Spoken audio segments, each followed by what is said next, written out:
2024 के चुनाव की तैयारियां शुरू हो चुकी हैं। कल महाराष्ट्र के मुख्यमंत्री अयोध्या में रामलला के दर्शन के लिए पहुंचे थे। सवाल यह है, इन दौरों के सियासी मायने क्या है? विस्तार से बताती ये हमारे खास रिपोर्ट देखिए। प्राइम मिनिस्टर हमारे चर्च में आया, उधर में प्रेयर किया, बहुत अच्छा सिंबल है।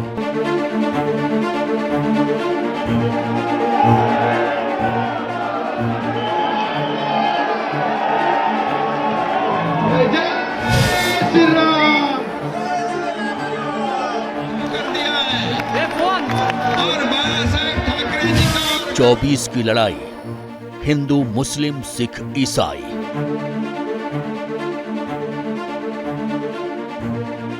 चर्च में मोदी, शिंदे, राम के द्वार, जय जयकार। सबका साथ, सबका विश्वास, हैट्रिक की आस। ये चार तस्वीरें देश की बदलती राजनीति को परिलक्षित कर रही हैं। सबका विकास और सबका प्रयास के नारे को सार्थक कर रही हैं। देश की राजनीति में ऐसे विरले ही मौके आए हैं जब मंदिर, मस्जिद और गुरुद्वारों में माथा टेकने के बाद प्रधानमंत्री मोदी ने एक बार फिर राजनीति में नई लकीर खींचने की कोशिश की है।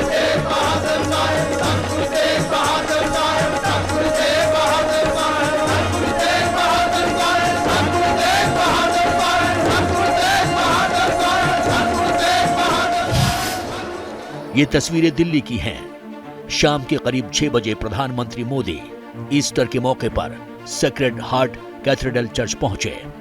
ईसाई समुदाय को ईस्टर की बधाई दी। प्रधानमंत्री मोदी शाम करीब 6 बजे चर्च पहुंचे। ईस्टर के मौके पर चर्च को खूबसूरती से सजाया गया था। प्रधानमंत्री मोदी के दौरे को लेकर ईसाई समुदाय के हजारों लोग चर्च पहुंचे थे। एक चतुर चितेरा जीत गया, मौत गई अब हार, मौत गई अब हार। गूंज उठा एक विजय का नारा गूंज उठा। वो लोगों के साथ सबसे अच्छे से उन्होंने बात की और उन्हें बोला कि अच्छा लगा। उन्हें पहली बार आए थे इस चर्च में, तो उन्हें बहुत अच्छा लगा यहाँ पे आके। देश की राजनीति में शायद ये पहला मौका था जब किसी प्रधानमंत्री ने ईस्टर के मौके पर चर्च का दौरा किया हो।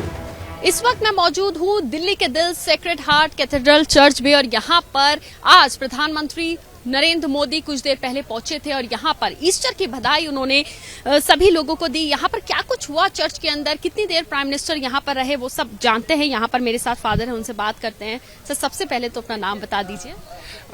मेरा नाम फादर जर्विस डिसूजा हूँ। Prime minister was very happy, बहुत खुश हुआ। He could spend few minutes with us. क्या कहा उन्होंने? He felt very happy. He said he was very happy to be here with our Christian community. वैसे प्रधानमंत्री मोदी के चर्च जाने के सियासी मायने भी लगाए जा रहे हैं। खासतौर से इसे ईसाई समुदाय में पैठ बनाने के तौर पर देखा जा रहा है।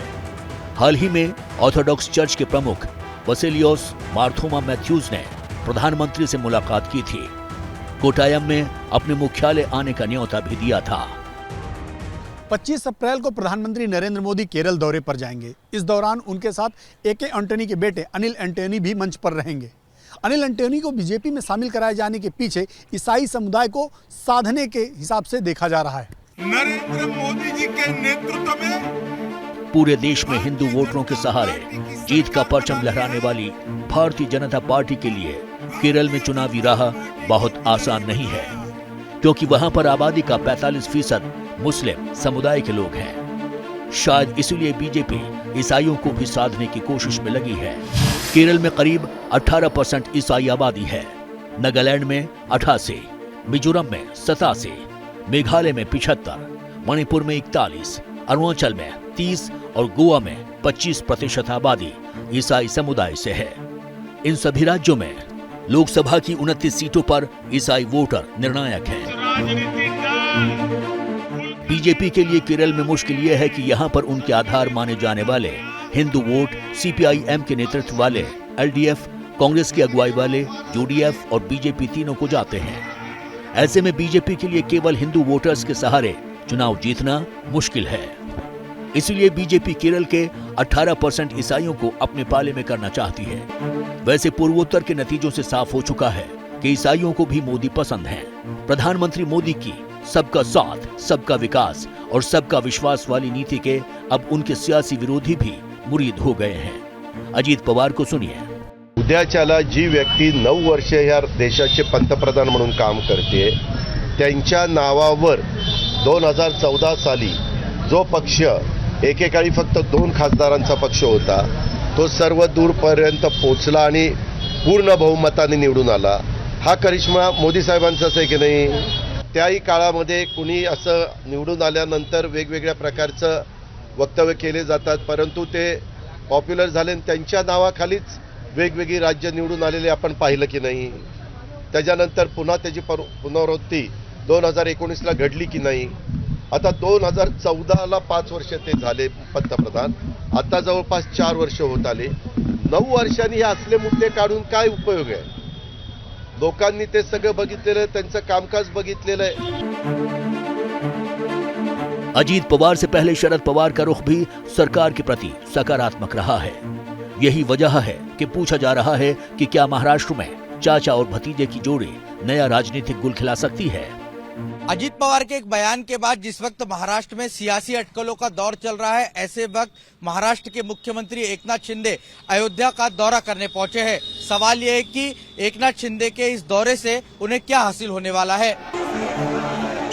रामनगरी शिवसैनिकों से पटी पड़ी थी। दोपहर बाद सीएम एकनाथ शिंदे रामलला का दर्शन करने अयोध्या पहुंचे। महाराष्ट्र के डिप्टी सीएम देवेंद्र फडणवीस और सरकार में शामिल बीजेपी के 4 मंत्री भी साथ थे। 3000 से ज्यादा शिवसैनिकों ने शिंदे का स्वागत किया। शिंदे अयोध्या में राम मंदिर परिसर में महाआरती में शामिल हुए।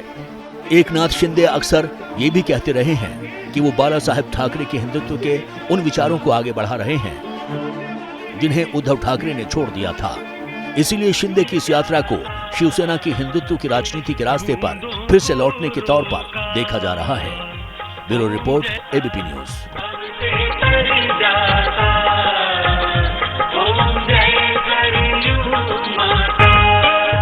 जैसे ही घड़ी का काटा दोपहर 2:30 पे आए, बबीता जी का दिल सास बहू साजिश के लिए मचल जाए। और ये है इनकी बहू, पूरे दिन ऑफिस की टेंशन हो जाए गॉन जब ये करें अपना फेवरेट शो फ्री टाइम पे ऑन।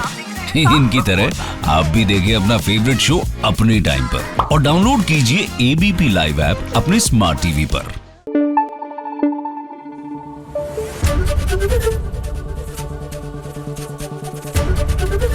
एबीपी न्यूज आपको रखे आगे।